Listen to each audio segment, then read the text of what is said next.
benefits of this, obviously, we're all the agencies are paying the workers, they're invoicing us, we're consolidating all that, we're sending it to you all on one invoice. Another big benefit of this is even though we have minimal involvement at this stage, we still contact managers to approve time cards if they're lacking during the week. So one invoice is great, but how am I going to know exactly which departments that fits into and all of the details that I'm going to need? Well, we would sit down with you, obviously, and get with everybody and make sure everybody's on the same page. Jessica might be able to. If there's a preferred format that your AP prefers to receive them in, you can, if you're willing to give us a sample, we'd be able to customize that and ensure that gets sent over. We can offer PDF as well as Excel CSV format too. So if there's any type of uploading you'll need to do, we can make that work. Sure. Also, you know, a lot of agencies, you know, it doesn't matter if it's Aerotech, Manpower, whatever it is. Sometimes they'll put up a fight about using another company's timekeeping system. So what they'll request that the workers actually fill out their time cards as well. They're free to do so. However, we will still require that they put in time, because for you, the client, you know, that's what you want. You want one invoice, one source of truth for that information. So is that going to be the actual contingent worker going through two systems, or is it going to be something done on the back end? That's going to be the worker going into two systems, and that's going to be up to us and you, the client, to tell that vendor to try to find a better process. And that's one of the benefits of us being there. We'll be able to speak on your behalf and kind of guide them in the right direction. So another benefit is one contact for everybody. So all the workers, all the managers, all the vendors are going to be going through one contact. So this one person will know all the details about your current processes. They'll know all the ins and outs of what to do. So they'll be able to really minimize questions and really handle things quicker. Any questions on phase one? From the ghost.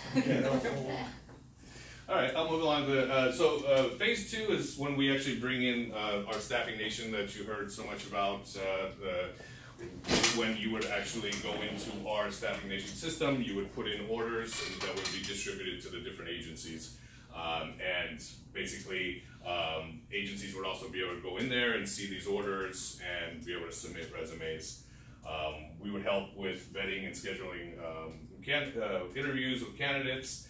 You would have access to agency KPIs, so you can see the performance of these different agencies and see who's working out and who's not. Obviously, they would have a centralized agency portal for everybody. Now, phase three is the full-blown program where we come in and we take over pretty much your whole contingent workforce program. We negotiate new MSAs with all the agencies. Basically, we'll make sure that, obviously this is something we'll go over with you before it's implemented and sent to the agencies to make sure that everybody's on the same page. As far as the verbiage goes, we'll govern the rates and conversion terms. So, like I mentioned earlier, well, we know what's competitive in the industry. We know what other companies are paying, so we would go in there and make sure that what you're receiving is competitive. Also, things like discounted rates on overtime hours, which a lot of companies don't even think about. So, reducing non-essential agency interaction. That's kind of what I touched on before. We'll kind of be the middleman and a wall between people trying to get into the program and sell you anything. We are obviously we want to keep the vendors happy as well. You're obviously open to speak with them as much as possible, but any decisions on changing the program would we would try to protect you from. Using KPI, client needs to evaluate agency pool. I kind of touched on that already. Providing consistent compliance across all agencies, so we'll make sure everybody's on the same page as far as risk and compliance. We'll make sure that that managers know how to deal with contingent workers, what to say, what they can do, where they can go. A lot of them don't know what to do in those situations. So.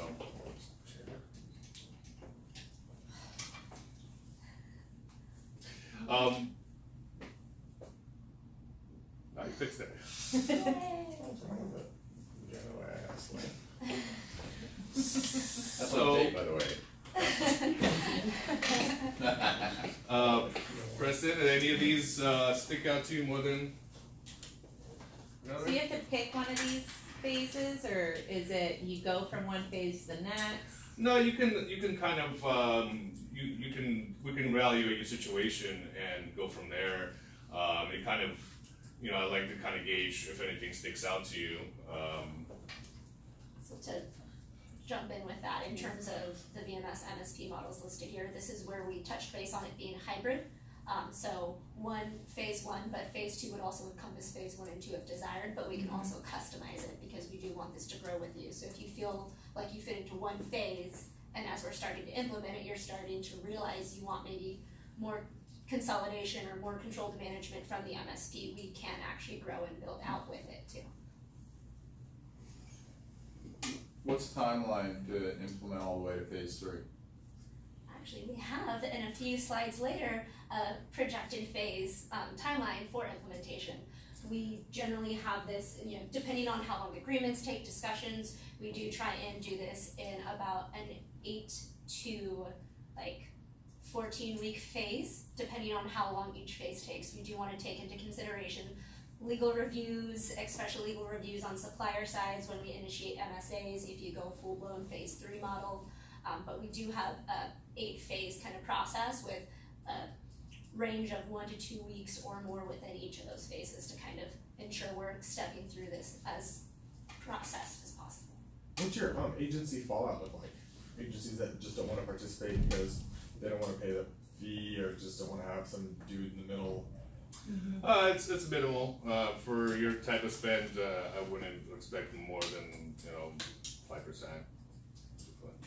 So about 5, you expect 1 or 2 of our agencies not to participate? And I think a lot of agencies realize that the market and companies are moving towards this VMS and MST model as well. So in order to stay competitive and stay in business, quite frankly, they sort of need to get along with the program. So I think, whereas there may have been more of a dissent, I guess I would say, prior, now with the market changes, agencies are becoming more open to this model. Any other questions on any of these? All right, so this is kind of a high-level overview of everything we discussed. Some cool colors and circles for you. We'll jump in and show you a quick demo. We have a few minutes left here of our highly discussed Staffing Nation system. All right, so with our contingent workforce platform, I really love this tool and love getting to show it off, but what I'll do, not go into a full depth and show you how to use each type of portion, but I'd like to highlight a few key features that I think would be really beneficial for Best Buy, for utilization. I know, Jan, you mentioned way to track cost savings and everything, and we'd actually be able to give full contingent workforce spend visibility in here to any stakeholders. We have permission-based setups as well, but right here on this front page is your dashboard. I like to think of this as your quick snapshot to look into what your entire contingent workforce looks like that is utilized within Staffing Nation. You'll be able to track progresses of hiring, so you can even see how long it takes for an order to be filled when candidates get placed in, as well as how long it takes them to come on board. So a few of those cost-saving features is listing down here. You can see your spend by department, as well as department headcount, where we can actually set up approval processes so managers can't start hiring until they have orders approved for their headcount. The cost saving widget I think would be really great here is the anticipated end date. So we'd be able to have end dates listed in here in terms of any staffed workers that you bring on. You'd be able to have this showed that they're coming up to their trial period in that staffing realm. And then we can even think about whether converting them or not. You can wait till that conversion fee is dissipated, and then they can be brought onto our own payroll. So then that can lower your cost there. So you just have to wait through that conversion period and then transition them to a payroll worker if you don't want to bring them on full-time directly. So I think that'd be a really great tool for you. And in terms of tracking, so we're looking at that? Yeah. That's staffed workers that need to be converted to payroll? That would actually be your entire contingent workforce that you would be able to see. right here. So you can track their end dates, and whether they're staffed, payrolled, or staffed through Target CW, you'd actually see them housed here and can track all of their engagements. We'd be able to have end dates listed in there. So you can kind of keep track of that and know when you can plan the next, what you need to do moving forward. With regards to suppliers and tracking their performance, we have a built-in real lifetime KPI, so you can see how your vendor's doing within the system, how long it's taking orders to be placed, as well as the vendors on how many they've placed, how many haven't maybe given you quality candidates that you decided not to consider, so this can actually help you evaluate which supplier should stay in the program. But in terms of the real bread and butter of Staffing Nation, I like to think of that of all of the tabs to the right, and what we're gonna highlight next is how you'd actually be able to begin that job rec management for bringing on any workers. So in the orders tab is where you'd actually begin. You would select create order, and for the sake of time, I already have one pre-populated for us. You'd be able to include the head count that would be needed, what exactly the role is, select that anticipated start date and end date, and then further down, you'd actually be able to list the pay rate. And here, which is another great tool for cost saving, you can see if it's gonna be more beneficial to have your internal team internally source the individual, or if you want to send this out to the suppliers and be able to see exactly what type of rate you would be getting. So is an order like a requisition? Yes, yes it is. And from there, if you decide you actually want to send this out to your suppliers, it would just be a click of the button to select which industry it's going to be with a few other must-haves, and then you'd be able to create this. And then what that does is send in real time out to all your suppliers. Right, suppliers like me, like this is the use case where if I fit within the criteria, the type of role you're trying to fill, I can go out and source talent for that position, vet those folks, and then actually upload the resumes right here into Staffing Nation, where your hiring managers would be able to review the resumes, select or disposition the candidates based on their interest, and then start and initiate the interview process as well, all in the tool. Awesome. And then another feature that I think would be great, especially with dealing with a lot of 1099s and potential for international, is you'll even be able to track your contingent workers that are not payrolled or staffed through a supplier, and you'd be able to have them housed within here. It'd just be a simple, again, click of a button. You'd be able to include their information and have it tracked, as well as upload any of their contracts or necessary documents that are needed, as well as have it set up to be able to review when contracts may be up for expiration and have that kind of compliance in that realm to know that your 1099s, and everyone's just consolidated in here instead of a spreadsheet. But speaking of spreadsheets, what's really great with this is our Kendo grid. So in this format, we have everything shown here, but you're actually able to filter out so you can keep track of what you want to look at specifically. You'll be able to even use it kind of almost in Excel logic in here and have saved views, and actually make it exportable. So any reports that you may need to review for orders or any workers that are on engagement, you can actually pull that and send it as needed to anyone else that's, maybe your stakeholders that need additional information for that particular department and their head count and everything. So it's a pretty nifty tool. With regards to how to really function and use it, we can actually plan a later in-depth demo where I can train you all on how easy it is to do this yourself. So yeah. Cool. Any questions of any of the features that we highlighted? Do most of your clients utilize this that are using Workday in this? Are they using the contingent workforce function in Workday? Are they utilizing this? How are they managing the two tools together? So at the moment, they are using them separate, but that was actually a great point to bring up, Car. Our developers are in a phased production of Q1 to integrate with Workday, as well as actually an applicant tracking system called Fountain. We're about to move into the testing phase for that in the next month. So we are looking at integrations, Workday being one of our top priorities, because we do have a lot of clients that use that for their primary HRIS. So in terms of any other software, if there's any interest, we'd be able to open those discussions with you to see how that can work and complement Staffing Nation as well as streamline your processes. Great. Any other questions on Staffing Nation? No? What did you say? No. That's where the beautiful design comes in. Yes. So it looks like we're getting close to stop time here, but our final slide here is obviously our proposal.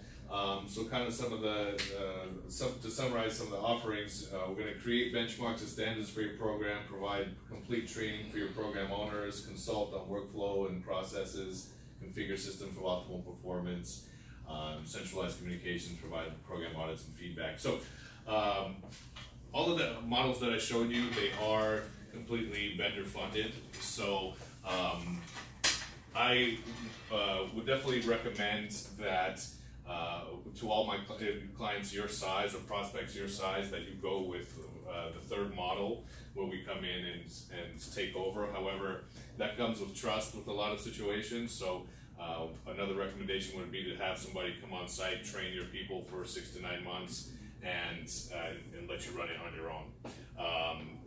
We can get into those conversations next time. However, that as far as cost goes, that's going to be kind of dependent on the resources we have to deploy and how much training is needed. However, either way, whether we're on site or not, you'll have a full team dedicated to. So is there an implementation fee for this? Implementation fee? No. So as far as that goes, all that we ask is that we do your payrolling. Target CW is going to be the leader in the payrolling rates as it is. So we would ask to be exclusive on the payroll side. Okay, and then what do you think, if we were to go with Model 3, what do you think the general cost? Cost, yeah, for that. It's generally around 3% to the vendors, but we would sit down with you and see if there's any pushback from vendors, and if you're willing to adjust that, you know, we would, depending on looking at your spend, I mean, we can negotiate that down a little bit, so, but it's generally around 3%.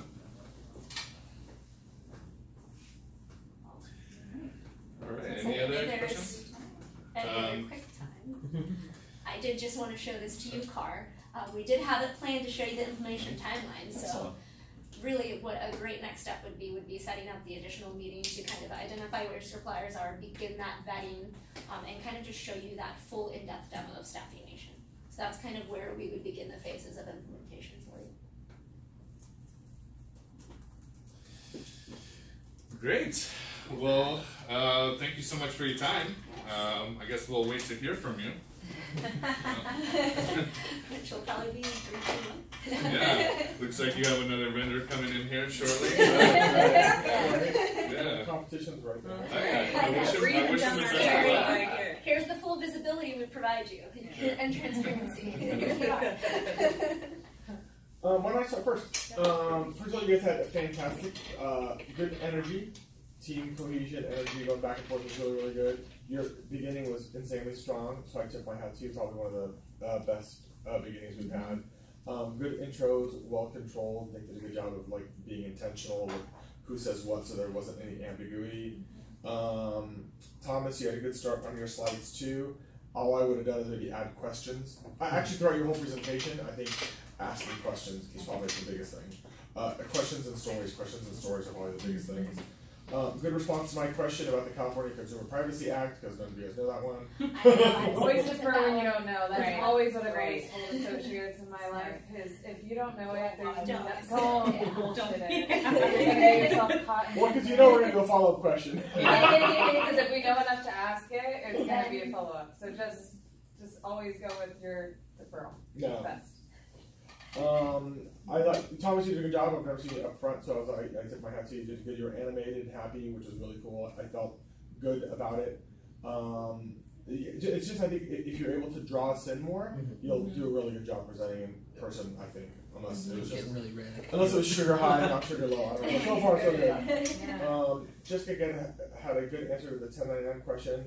Although it was BS, it's not mutual indemnification at all.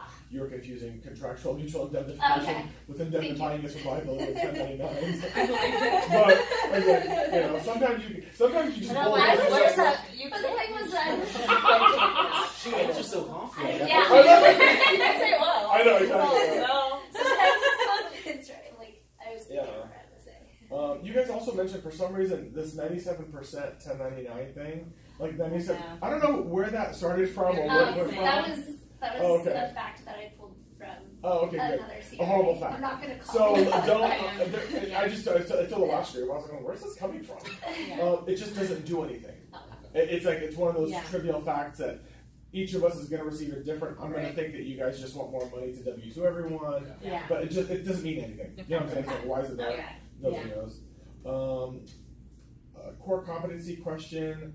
That could have been answered better. Yeah. It wasn't too bad, but it could have been better. Like you were just very just abrupt about it, and there's just no reason for me to be that abrupt about it. You know, like you could be like our mission statement. You go, well, our mission statement is to do all contingent workers. That you're right. Don't get me wrong, but there's a better way to answer it. Even if we're interviewing for MSP, if you're talking to us about MSP, you don't want to say you don't want to say payroll are really our thing. And I think you actually said after it that that's the part of the program that we made simple and easy, which kind of made oh really? Like, I didn't even pick that up. Which kind of made it sound like the other part of your programs aren't simple and easy. Yeah. Right?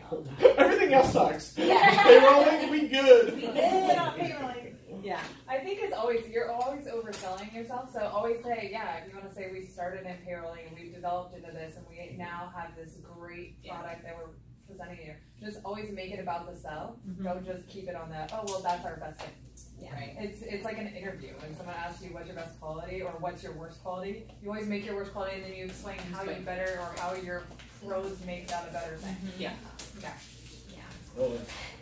Anybody else have feedback to that part? Up to that point? Yeah, I also said that you were good too. I think if we just work on your examples, there's ways to highlight certain things about Target CW just that are a little bit, better than how you explained it. So I think you guys had, like, even on the 1099 side, like the group that said, recently so-and-so company was fined this much for 1099 or whatever. Like, I just think, the examples and the tying it in, like, you guys kind of did it, but I just didn't feel like they were as strong as they could be. And then I just wrote that down numerous amounts of times. Just be careful with the numbers that you guys added, because once again, you don't know if we're thinking that's all you've done. When you say 600 audits, I might be thinking that's it. We did 600 audits ourselves, and we're one Best Buy. So be careful with your numbers, because depending on who you're talking to, we might actually be making ourselves not appear the way we want to. Sure. You said the same thing. You said the 10 staffing people. That may seem small. Yeah. That if I'm working with some big recruiting firms, I'm like, you have 10 people, and I told you I need 200 seasonal workers. Right. I'm Best Buy a little probably bit. has 80 recruiters themselves. Makes a lot of Exactly. sense. So just don't add them. Now, if I have to ask you, then you're gonna have to tell me. Right. But I wasn't Don't asking. lie, but you weren't asking. But you don't need to let them know that. Yep. Thank you. That's good. We're showing too many cards. We're proud of it because we know 2 years ago it was 5. Or Right. but That makes a ton of sense. It's all about your audience, right? So got it. You already hit the specific and generics as far as examples. So just like the fires is a good specific example. We do need to kind of come up with a list of examples. LS was telling about a story where they brought a candidate in, Jasmine. They hired him at Bird, whose kid had lymphoma or leukemia, and it's just this really cool story, and they're so happy about it. Those are some really cool stories. Yeah. So if you just kind of say, hey, we always help out, we're glad to help, what is that? that's kind of like, whereas people are going to remember the story, so kind of really start thinking about a very specific story. Real quick, main competency, international slide was kind of I thought was a waste of time, kind of given the fact that we weren't really interested in that. The head count, I hit that. So I thought the chemistry and how you set everything up was excellent, like Sam said. Still some ahs and ums and you-knows going on. So if you were to get this a few more times, those are things you'd want to try to cut out. Going on to Rebecca, good start with the questions. I like that because you engaged me and got my juices flowing. I liked the veteran talk. The veteran talk, I think, is super smart. It's very emotional for almost everyone. So you're engaging another part of my brain, you know what I'm saying, in doing that, which is, and you're a pro, so and all that kind of stuff. So I like the emotional component. I don't know why. Is that the same for you guys? Do you guys everybody feel the same way about like the veteran That thing? was the best I've heard veteran one. Totally, for sure, yeah. Disclaimer, I talked to Erin about No, but it does help. I think tugging on heartstrings, that was great, Summer, saying it sort of like awakens another part of your brain is good. Totally. business mode, and oh my heart, it sort of Totally. helps, you know? Yeah, Yeah. and Okay. it totally does. And obviously, and a good answer to the strategy question, and you know, good team flow overall. Okay. What's made a story? I don't know what that note was. And then we got to the part of what other comments do I have? Jessica gets a little bit weird. I don't know what happens. You start off good with your sections, but then you get ADD. You squirrel out on me. Does everybody else pick up squirrel? Especially like on really staffing fast. You start nation. talking so fast. Yeah, like you're It's like more information than I can absorb. You're like going to all the different. I know them all, and like you're all the different features, and then you'll come back to one as opposed to having a methodical whatever. Some of that's probably nervousness. You're also ADD squirrel like me, so you need to force yourself to come back to here, and then go methodically from thing to thing. I think it is just knowing that even if the timer's going, it's sometimes being like, take that deep breath and say, if you just ask me a question, I'm just about to show it. Even if you only are able to say two things, what are those two things and why? Totally. Right? And then just being okay with that. Making every sentence count that you need to say. Yeah. Perfect. And a 10-second pause actually will exude more confidence than anything that you can say sometimes. Because there's something about somebody that when they're presenting that's willing to pause, and it's not because I can tell if they're processing my question because they want to make sure they just answer it in the way. And then if you need an affirmation statement, does that answer your question? Sometimes, don't do it all the time. People overuse that sometimes too. But sometimes that gets that point across to where then I can tell you, yeah, but then what about this? And so then if I want you to dig further, I'm opening the door for you to dig further, but maybe just the one-liner was more than enough. Yeah. That's kind of the. You had a good answer also to the culture question. I don't remember. Was that Nick?